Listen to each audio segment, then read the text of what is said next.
नमस्कार, आप देख रहे हैं फोर्साइट्स टीवी। हाल ही में रिलीज हुई फिल्म छावा ने बॉक्स ऑफिस पर कामयाबी के झंडे गाड़े हैं। तो अब सियासत में भी छावा छाई हुई है और एक तरफ राजनीति का पारा भी चढ़ा हुआ है। अब्दुल मोहिउद्दीन उर्फ आलमगीर उर्फ औरंगजेब 318 साल पहले इस दुनिया से रुखसत हो गया था, लेकिन उसका वजूद सियासत में आज भी मौजूद है। औरंगजेब का जिक्र आज राजनीति में सियासी तलवार बन गया है। अब औरंगजेब का जिक्र करते ही सियासी संग्राम छिड़ गया है। सदन में अब हलचल मची हुई है। सवाल अब यह है कि औरंगजेब पर इतनी बहस क्यों?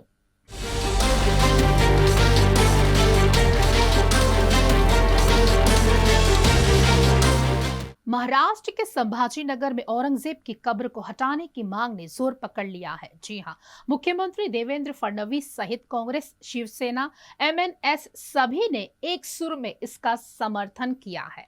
मुख्यमंत्री देवेंद्र फडणवीस ने कहा है कि औरंगजेब की कब्र को हटाने की इच्छा हमारी भी है, लेकिन यह संरक्षित स्थल है। कांग्रेस सरकार के समय से भारतीय पुरातत्व सर्वेक्षण एएसआई से संरक्षण मिला था।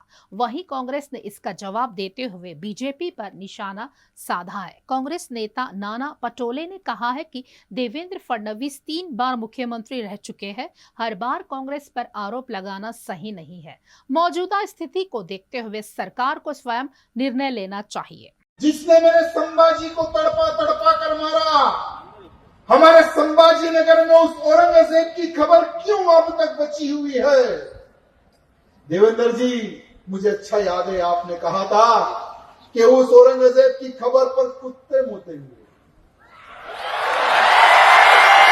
अब वो समय आ गया है, अब वो समय आ गया है। महाराष्ट्र का ही नहीं, भारत के हिंदू की डिमांड है उस औरंगजेब की खबर पर बुलडोजर जल्द से जल्द चढ़ाए। औरंगजेब का नाम और निशान महाराष्ट्र की पवित्र धरती से मिटाए। यहां सिर्फ महाराष्ट्र का हिंदू नहीं, अब पूरे भारत का हिंदू की डिमांड है कि औरंगजेब का नाम और निशान मिटाए। आज भी उसकी खबर वहां पर बनी हुई है, उस गद्दार की खबर वहां पर बनी हुई है। आज भी औरंगजेब के नाम के कईयों बोर्ड यहां वहां पर मैं देखता हूं। जब संभाजी नगर एयरपोर्ट से मैं उतरता हूं तो वहां पर भी एक बड़ा नाम दिखता है, औरंगाबाद एयरपोर्ट में आपका स्वागत है। जब नाम बदला गया तो फिर भी ये नाम क्यों, मैं पूछना चाहता हूं। राजनीति हर चीज पे होनी चाहिए, लेकिन इतिहास से जिसने खिलवाड़ किया, संभाजी महाराज को जिसने मारा, उसका नाम और निशान महाराष्ट्र की पवित्र धरती से हटना चाहिए, मिटना चाहिए मेरे मित्र।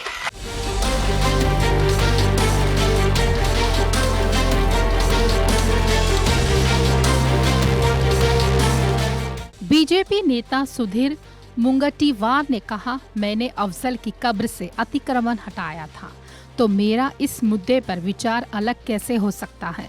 महाविकास अघाड़ी सरकार कब्र बनाए रखना चाहती थी, जबकि हमारी सरकार इसे हटाने के पक्ष में है।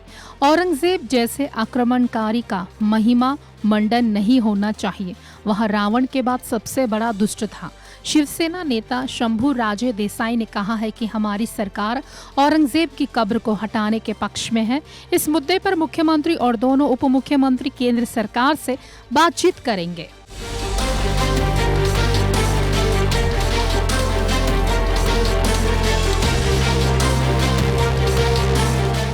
शिवेंद्र राजे भोसले ने इस मुद्दे पर स्पष्ट किया, औरंगजेब की कब्र महाराष्ट्र में नहीं रहनी चाहिए।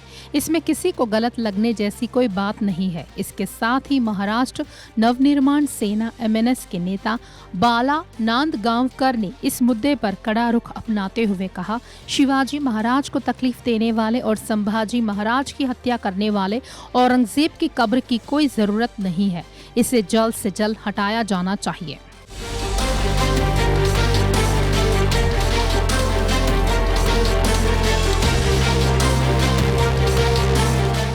अबू आसमी ने औरंगजेब का बचाव करते हुए बयान दिया था कि मैं 17वीं सदी के मुगल बादशाह औरंगजेब को क्रूर, अत्याचारी या असहिष्णु शासक नहीं मानता। इन दिनों फिल्मों के माध्यम से मुगल बादशाह की विकृत छवि बनाई जा रही है। हालांकि इस बयान के बाद से सियासत गरमाने पर अबू आजमी ने स्पष्टीकरण देते हुए कहा कि मैं शिवाजी महाराज और संभाजी महाराज के खिलाफ बोलने के बारे में सोच भी नहीं सकता।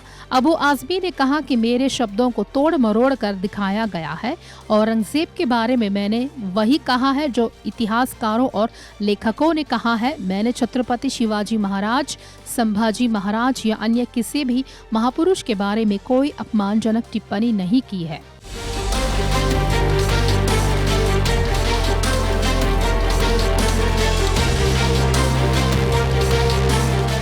उन्होंने कहा है कि मैं इतना बड़ा नहीं हूँ।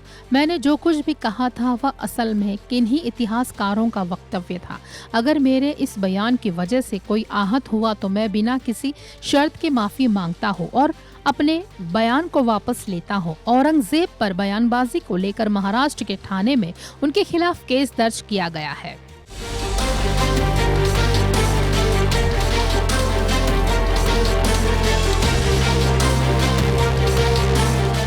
खास खबरों के लिए देखते रहिए फोर्साइट्स टीवी।